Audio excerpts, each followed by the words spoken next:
البدع والأهواء، أهل البدع العقائدية وأهل البدع السياسية. أنا أقول بيننا وبينكم السلف، بيننا وبينكم الكتب، كان فيقول البدع بيننا وبينكم. Bismillahirrahmanirrahim. Qala Fadilatul Syekh Abdullah Al-Bassam rahimahullahu taala, as-sabi'ah, ini masih apa? Mayustafad ya. Al-faidatus sabi'ah, faidah yang ketujuh dari hadis Qasamah itu, masalah sumpah sampai 50 kali.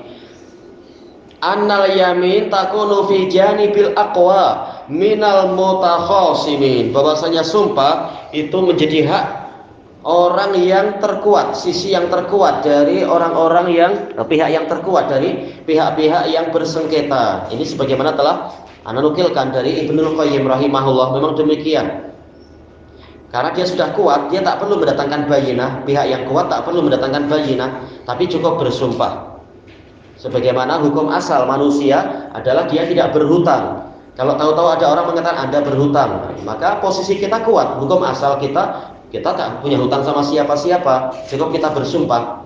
Yang menuduh itu posisi dia lemah karena memindahkan dari hukum asal. Dia itulah yang wajib mendatangkan bayinah, wajib mendatangkan burhan. Kalau burhan ada, maka sumpah akan kalah. Tapi kalau burhan tidak ada, maka hakim menyuruh orang yang tertuduh itu bersumpah sehingga dia lepas dari tuduhan.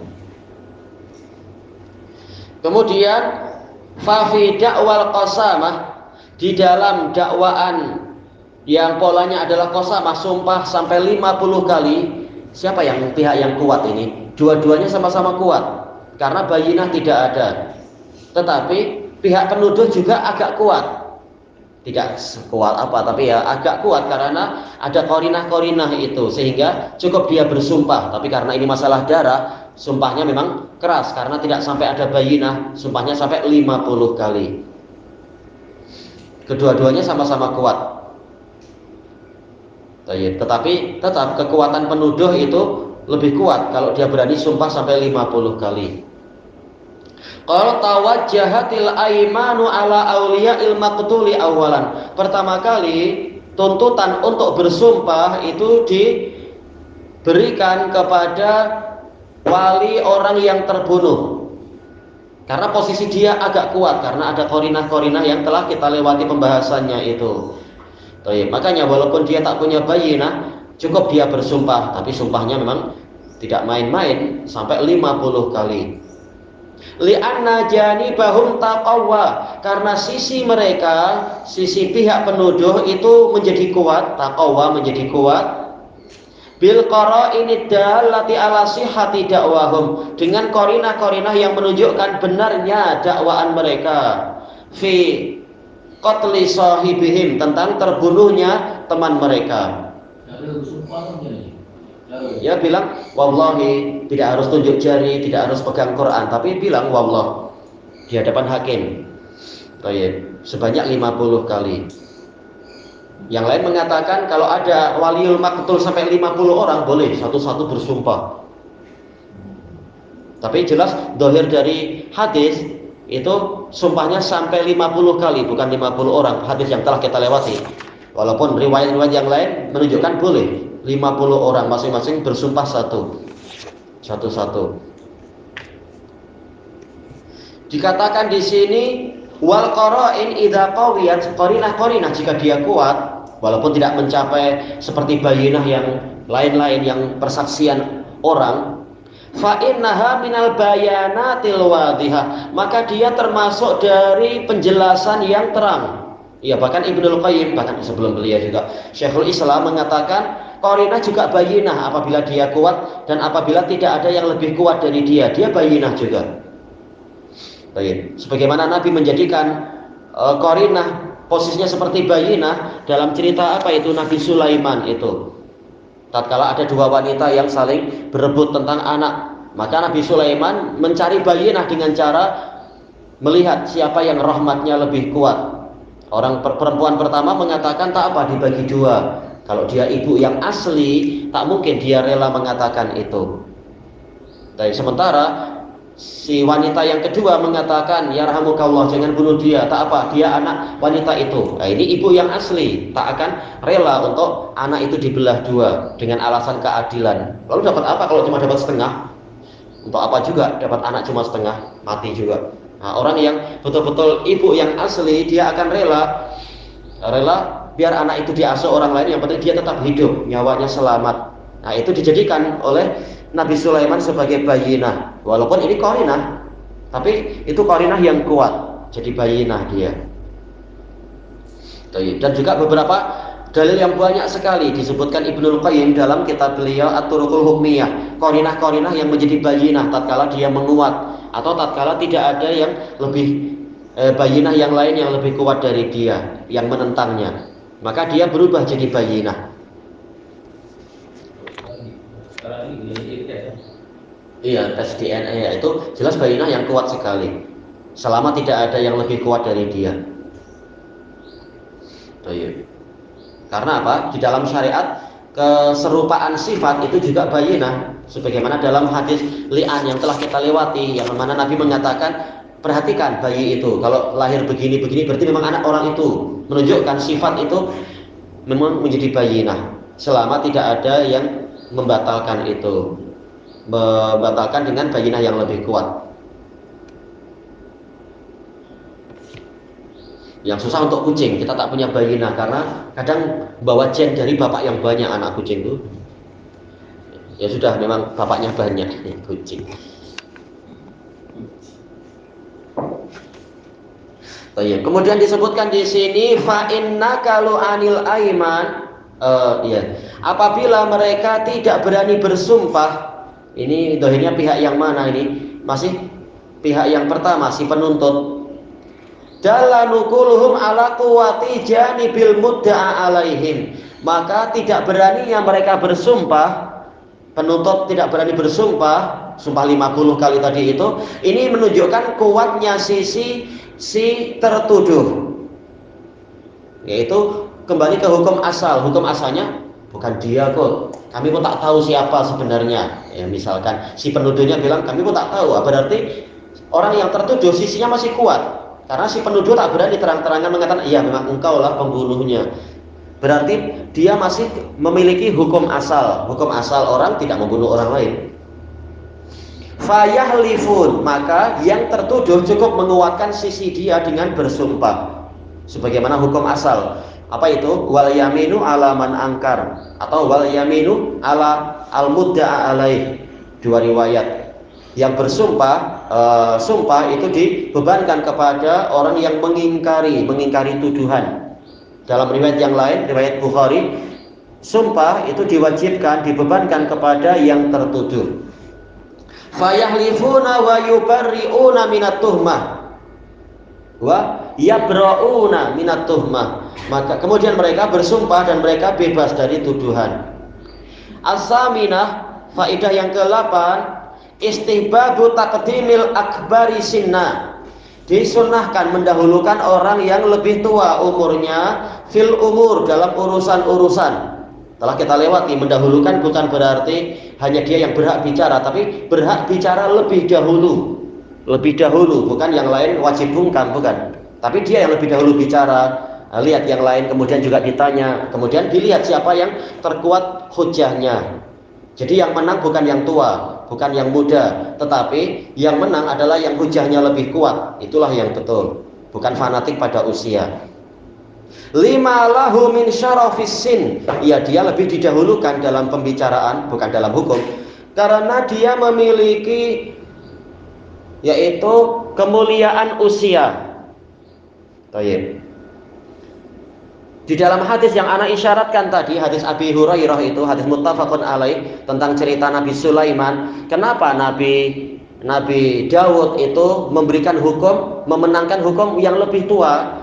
Kata sebagian pensyarah, boleh jadi Nabi Daud itu mengutamakan yang lebih tua. Kalau ada khilaf dan tidak ada bayinah yang jelas, maka yang tua yang dimenangkan. Tapi ternyata Nabi Sulaiman lebih faqih, lebih faham. Makanya Allah Ta'ala mengatakan fafahamnaha Sulaiman dalam beberapa peristiwa itu. Di hadis-hadis yang ada, selalu menunjukkan kalau ada khilaf, hadis yang ada, kita nggak mengatakan semua peristiwa, tapi hadis-hadis yang ada yang sahih menunjukkan bahkan dalam Quran Nabi Sulaiman lebih faham daripada ayahnya. Baik. Makanya yang menang itu bukan yang tua, tetapi yang hujahnya lebih kuat. Ternyata Nabi Sulaiman lebih paham di beberapa peristiwa itu, baik peristiwa masalah kambing yang menyerang tanaman di waktu malam. Nabi Sulaiman ternyata lebih paham hukum daripada hukum yang diberikan ayahnya, dan tetap ayahnya dipuji, bukan malah diburuk-burukkan, tetap dipuji. Tapi Nabi Sulaiman yang dimenangkan oleh Allah karena lebih memahami. Demikian pula dalam peristiwa perebutan anak itu. Kemudian wa kasratil ibadah, karena yang lebih tua itu lebih banyak ibadah, memang akan dimuliakan. Nabi sudah mengatakan laisa minna man lam yuwaqir kabirana wa lam yarham shaghirana wa lam ya'rif li alimina haqqah. Bukan termasuk golongan kami orang yang tidak memuliakan yang lebih tua, tidak menyayangi yang lebih muda, dan tidak mengetahui hak orang yang alim di antara kita. Jadi masing-masing ada haknya. Yang tua dimuliakan, jelas umur yang panjang itu madhonnatu kasratil ibadah. Ada persangkaan ibadahnya lebih banyak. Yang muda mungkin baru berapa tahun ibadah, yang tua jelas lebih banyak ibadah. Ini sudut pandang biasa tanpa melihat parameter yang lain. Maksudnya berdosa loh. Kenapa? Masuk golongan itu maksudnya berdosa. Kalau laisa minna, iya itu dosa besar. Kata Syekhul Islam, kalimat laisa minna menunjukkan orang ini dosa besar sampai Nabi tidak rela orang ini masuk golongan beliau. Baik. Wa mumarasatil umur, memiliki perlatihan yang banyak. Ya jelas biasanya apa? Orang yang sudah terlatih berpuluh-puluh tahun dalam suatu bidang, tentunya dia lebih paham daripada yang baru setahun 2 tahun. Ini biasanya demikian memang. Kalau tidak ada bayinah yang lebih kuat, jelas ini qarinah yang kuat untuk mengatakan yang lebih berpengalaman lebih layak diutamakan. Selama yang belum lama itu dia tidak punya bayinah. Kalau punya bayinah, jelas bayinah lebih kuat daripada sekedar apa pengalaman. Wa kasratil khibrah, dan kepakaran yang lebih banyak. Ya, semakin banyak belajar, semakin tua biasanya semakin lama belajarnya itu, sehingga kepakarannya juga sudah semakin banyak. Ini adalah qarinah-qarinah yang menunjukkan yang tua itu lebih berhak untuk diutamakan kalau tidak ada bayinah yang lebih kuat dari kalam dia. Adapun kalau ada bayinah, maka hujjah itu dilihat dari bayinah, bukan dari semata-mata tuanya umur. Yang ke-9, qauluhu fawadahu bimi'atin min iblis shadaqah. Nabi memberikan diat atas terbunuhnya si Abdullah tadi itu. Namanya Abdullah kan? Abdullah bin Sahal itu. Memberikan diat, tentunya ini dipegang oleh ahli warisnya. Dalilun ala jawazi sarfi zakah fil masalihil ammah. Ini sebagai dalil bolehnya memberikan zakat untuk kemaslahatan umum. Tinggal dilihat ini lebih sesuai dari sisi apa. Bukan kemaslahatan umum menurut hawa nafsu sendiri-sendiri. Oh, ini kemaslahatan umum adalah membangun menara. Apa kena mengena dengan menara? Tapi atau apa memberikan untuk membantu membangun memperbaiki gereja. Oh, ini bukan kemaslahatan umum. Tapi lihat apa yang lebih dekat kepada salah satu dari 8 asnaf itu, karena Allah memberikan batasan, yaitu innama shadaqatu lil fuqara wal masakin wal amilina 'alaiha wal mu'allafati qulubuhum wa fir riqabi wal gharimin wa fi sabilillahi wa binis sabil. Mana yang lebih dekat? Yaitu akhirnya adalah fi sabilillah. Dalam masalah itu tadi, masalah apa ini? Masalah memberikan diat. Ini yadullu alaihi qauluhu ta'ala wa fi sabilillah. Tapi kenapa dikatakan yang seperti ini fi sabilillah? Karena ini demi kemaslahatan dakwah. Karena kalau tidak ada diat sama sekali, boleh jadi orang yang terbunuh tadi itu keluarganya akan dendam, akhirnya menimbulkan kekacauan suatu saat nanti di Khaybar atau apa. Atau mereka jadi berkecil hati karena justru orang kafir yang selamat, padahal jelas pembunuhan itu paling di sana, pembunuhannya di Khaybar, tempatnya Yahudi. Sementara Yahudi adalah orang-orang yang suka bunuh. Nabi Muhammad aja diracun. Maka ini korinahnya memang sangat kuat, tapi tidak jelas siapa fulan al-Yahudi yang membunuh. Sementara Yahudi banyak. Demi kemaslahatan dan ini tidak lepas dari fisabilillah, maka dia boleh mendapatkan 100 ekor onta itu. Bukan demi kemaslahatan gereja atau kemaslahatan alat peribadatan tertentu. Orang-orang kafir bukan begitu.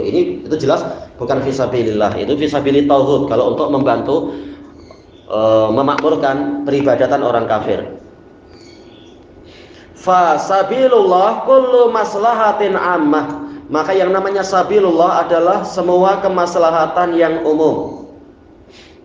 Fiha naf'un lil muslimin, di dalamnya ada manfaat untuk muslimin. Sekolah umum masuk tidak masuk sama sekali karena justru banyak kemaksiatan dan bid'ah di situ.